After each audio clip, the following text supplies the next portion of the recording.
Okay, what's up, guys? Good afternoon. By the way, I'm Nelmer, and I'm property student of East In-Home Finders, and I have here Mr. Ricky Portijas.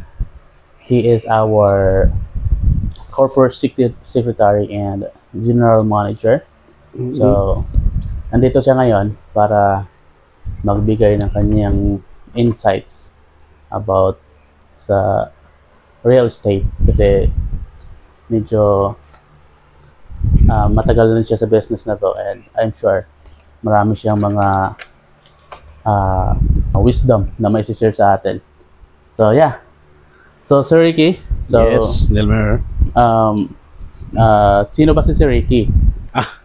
Yan yung muna ang malaman ng ating mga manonood kung sino ba si Sir Ricky. Kailan po kayo nagsimula sa real estate? Pwede pong magkwento po muna kayo. Ang pinagsimulan ko talaga noong ulitin ko 1994 na dinevelop yung Laguna Bel Air at sumubok akong mag-realty. Actually, natatawa nga ako sa experience ko eh. Nung pumasok ako, nag-apply ako, hindi ako tinanggap ng boss ko, si Mr. Hindi ko na babanggitin ng pangalan. Dahil ang level ng mga sales representative, executive nung araw, from Mega World and Empire East Land Holdings, 1994 up to 1997, kailangan maputi ka. Ay galing parang may beauty standards din. Kasi, at saka magaling kang malamit. Executive talaga, ganun ang ano namin noon. Naka-Amerikana ka, naka-barong ka, naka-tay ka. Yan ang standard no namin nung pumasok ako. Ako yan galing sa pagre-restaurant concessionaire.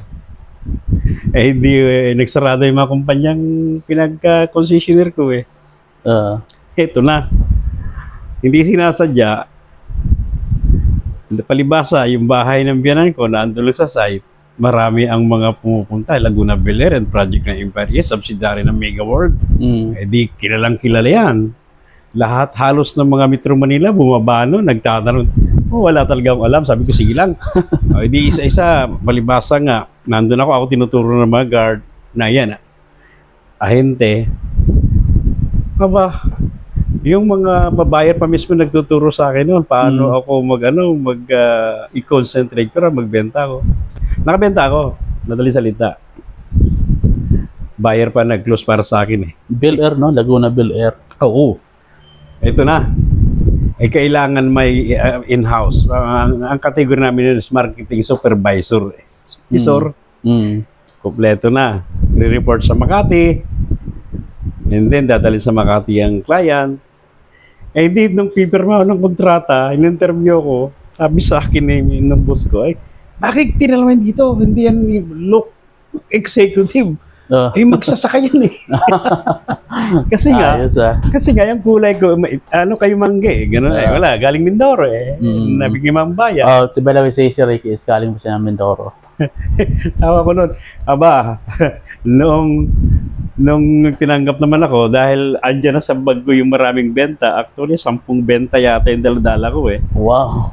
Oo, isang tao lang yun investor. Grabe Hindi ko sinasadya yun. Nandun, nakaupo ako, nasa bahay ako, matok.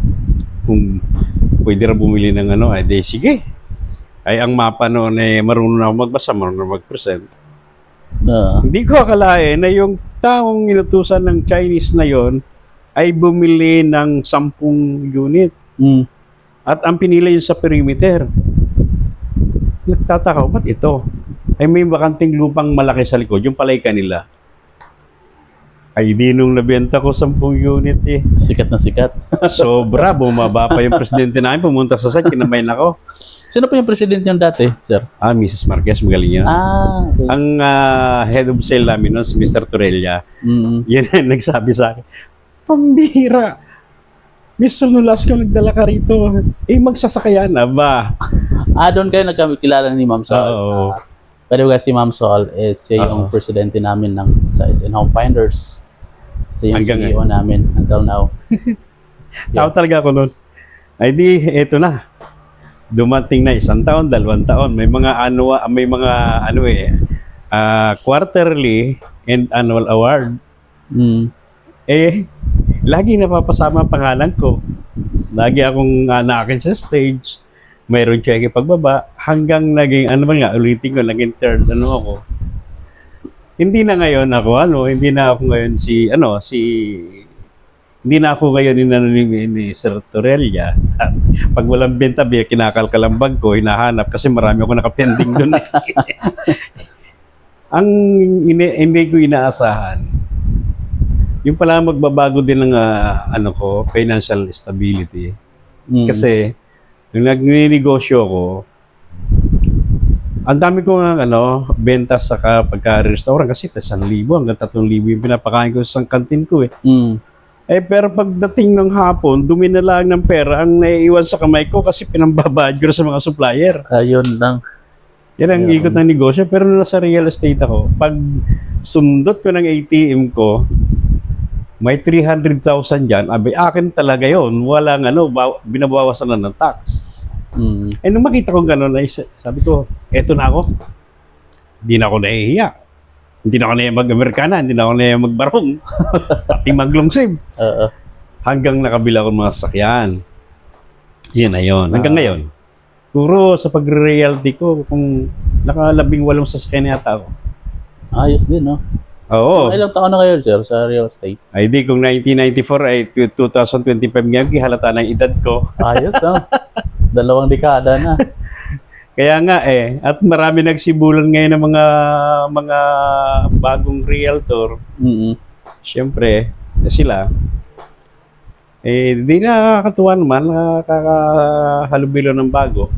Nag-higpitan, pinapakuha ka na ng mga accreditation from PRC and HLURB. Kami naman talagang kailangan yun.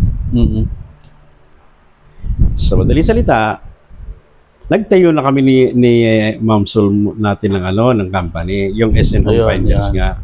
Pero prior from that, galing ako sa Empire East Properties Incorporation, subsidiary pa rin ng Empire East Land Holdings. Hanggang naging Santras. Sa Santras, tumagal din ako Siguro 8 years din. Hindi general manager pa rin? Hindi, branch manager man ang title ko doon. Aba, ay kulang-kulang yata kalahating sako rin yung aking mga recognition at saka plaques na nakuha ko. Kasi nga, nachichimpuhan ko na yung project na gawa ng Santras ay maganda talaga at saka tulad ng Santa Rosa Heights, Verona. At saka nakapag-produce ako ng maraming salesperson. Halos 1,000 yata naging sales agent ko noon. Dami noon. Pero masarap mag-handle ng ganun kadami. Daming problema, daming away. Pero masaya. Until na mayroon nag-offer sa akin na isang maliit na. Siyempre, mahirap din na magtumagal ka sa isang kumpanya para nakakasawa rin. Walang challenge na ulit. Hanggang sa, nagkasama nga tayo sa Sun Miles. Actually, doon kami nagkakilala si Ricky sa Sun Miles. Naging marketing manager din ako doon. Masama bakit ako napasok sa real estate. Kasi doon binalikan ko itong aking kumpanyang ginawa ko noong 1997. Yung SN Home Finders na nagsimula ito ako mag-isa hanggang sa lumaki. Hanggang sa marami ng mga project na naibenta. Actually, ang Home Finder Philippines, nung nakapokus ako dito, 2-3 subdivisions Antipolo na benta ko. Tayo ang marketing doon, exclusive marketing arm, tayo ang nagpapatakbo ng marketing. Yung Loreland Realty, ang saya noon. Pero ramdam ko talaga noon na mapagod, pero masaya. Yan ang maganda. Hanggang sa nag-join tayo sa kay Olivares sa MCDC. Yung Home Finders natin, naging Interplacer din. Halos maraming broker yan Ang dami ding mga naging benta, maraming mga taong pumasok. Ay, syempre, hindi pa rin, hanap pa rin. Hanggang ngayon, ang maganda ngayon, nag-i-enjoy na tayo sa ginagawa natin. Developer na tayo Nagpapagawa na tayo ng buildings, nag-administer, nagbebenta. At saka ang pinakamaganda rito, ang ating trabaho, sinasanay tayo ng kumpanya ng online. Kaya kahit iilan tayo rito sa head office, ang atin namang mga network na office like in Antipolo, Santa Rosa, Cavite, at saka Davao, may mga tayong mga tao. Yeah. Speaking of South, sir, kasi si Sir Ricky kasi, siya yung namamahala dun sa South sector ng East Inham Finders. Siya yung tinatawag natin na Tama. branch manager. Kasi may branch kami dun sa South. So si Ricky po yung namahala dun. So gusto lang namin malaman, sir, kung ano-ano ba yung mga project na pwedeng madami. Gawing investment ng mga, alam mo na, mga millennials ngayon, may pera ng mga millennials ngayon. Actually, so, mag-invest sa real estate ng maaga. So, ano ba yung mga property na magandang investment? Ang accredited project natin sa South, marami. Number 1, yung Rockwell. Alam mo niyo man ang Rockwell from high-end. Rockwell, 80 million ang isang condo unit eh. At ang mga house and lot nila, umaabot yung mga 50 million, 60 millions. Mayroon dong economic housing at saka socialized, which is from 2 million up to 2.5. Yan ngayon ang isa sa mga project na hinahawakan natin. Meron din tayong yung Greenfield Corporate City. Kung makikita nyo, dyan sa may paseo lang. May Laguna, Santa Rosa. Ang ganda rin yan. May mga condominium tayo dyan. May house and lot. May lots only. And commercial. Ayan, Santa Rosa Heights, Verona, Sentosa. Yan ang mga project na hawak natin. At saka siyempre, yung trademark ng Home Finders, yung leasing ng commercial at saka rentals. Diba? Halimbawa, sir, halimbawa ako, gusto kong mag-invest, gusto kong parintahan, ano ba ang magandang property na pwedeng i-invest sa South? Yung mabilis na ROI, kung end user ka, doon ka sa residential na gusto mo mag-stay doon. Pero kung gusto mong kumita ka, number 1, sa Greenfield ka kumuha, yung condominium. Pwede mo mong gawing Airbnb yun. Or Santa Rosa sa Verona, gawin mong staycation. At yun nga, kung investment ang gusto mo, at pwede pa kami tumulong sa iyo, tayo ang mag-administer nun para kumita sila. Kasi yan ngayon ang in eh. Sa Greenfield, no? Yung ano nila, yung sa DEA, ganda nun eh. Nakita mo naman yan, di ba? Nakita ko na yun. Bili ka sa condo ron, then kung hindi ka marunong, ano mo sa atin, pamanage mo sa Home Finder Philippines. Ayun. Isang saksak lang yan sa portal natin, uulanin ng encourage yan. Actually, ngayong araw, ang daming hindi nga namin kinain ni Nelmer eh. Hindi pa namin napuntahan yung ibang mga nakikipag-appointment sa amin, kaya may plano nga kami, sabi ko kay Nelmer kanina at kay Presidente. Ang ating viewing day, gawin natin na weekends, yung Saturday and Sunday para hindi tayo naghahabol sa oras. Yung kagandahan guys, kasi dito sa East Inham Finders, yung mga clients talaga namin is talagang exclusive sila, meaning halimbawa na kahit nasa abroad sila, hindi nila ma-manage yung property nila, kami yung nagma-manage yung East Inham Finders kasi we do property management then. So, wala silang problema kung nasa abroad na sila, kung saan man sila, hindi nila manage yung property nila kasi kami yung nagma-manage noon. Yeah, complete package na yung East Inham Finders. Galing ni Nelmer. Kanina, yung 4-story building pina-administer na naman sa amin at saka si Nelmer ang kausap. Ay binisit namin ni Nelmer, ang ganda eh. Biruin mo, isang magandang building sa gitna ng city sa Pasay, 4th story, pinagkatiwala kay Nelmer para parentahan at i-administer. Sabi ko, ayos to ah. Ito pa lamang eh. Ang gusto ng may-ari, 80,000 lang monthly. Ilang kwarto yun sa 2 per floor, so 8. Ma-average ang 13,000. Ang laki ng kwarto. Sabi ko nga, Nelmer, taasan mo, gawin mong 15,000. Or paupahan natin ng buo. Kaya maraming appointment kanina talaga na hindi namin napunta. Pero masaya. Ano na nga itong video mo eh, biglaan na siya, mag-vlog tayo. Hindi, ang purpose din naman ito. Dahil kasi, alam mo, sa tagal ko sa industriya, 1994 pa, marami na rin akong naging mga tauhan na naniwala sa akin. At syempre, hindi naman lahat naniwala. Meron ding hindi. Oo. Meron akong mga hanggang ngayon, nandiyan pa rin. Binubuksan ko lang yung bintana kahit pintuan. Ba gusto nyong mag-business partner sa amin ulit, di usap tayo. Usap tayo. Kung papasa ang standard ko sa inyo or standard nyo sa akin. Ganun lang naman eh. Yeah. Walang sapilitan. Para tayo magtrabaho ng masaya. Dating sa kita, next episode tayo. Basta ang masasabi ko lang, nakabili ako ng halos 18 sasakyan since I was started practicing real estate. And then, nakabili ako ng 2 bahay. At bibili pa tayo, di ba? At dito sa Makati, meron na kami tig-isang condo unit ni Nelmer.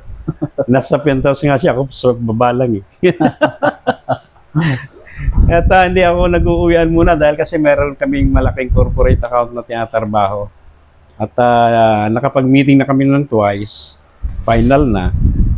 Kaya nga marami ng mga developer ang bumibisita sa amin dahil kasi mandato yun eh. Pagka corporate account kasi kaya makikipag-usap kami sa officers and then iikutan namin lahat ng mga tao at magigaganda kami ng exhibit. Pag nagustuhan nila, edi sign lang ng reservation agreement at saka kami na magpa-process sa mga accredited project namin. At may mga tips na rin ang binigay sa amin nung officer na kausap namin na, Rick, ito ang pag-aralan mo. Kaya kita-kits tayo. So, yan. Siguro makakabili na ulit ng chopper si Nelmer nito. Okay. Alright. So guys, thank you so much for watching. No? So if you have any questions and gusto nyo maghanap ng mga bapang properties or you have properties na gusto nyo parintahan or ibenta, you can connect with us. SN Home Finders po yung page namin. Makikita nyo sa Facebook. So yun lang. Thank you so much for watching. Bye-bye.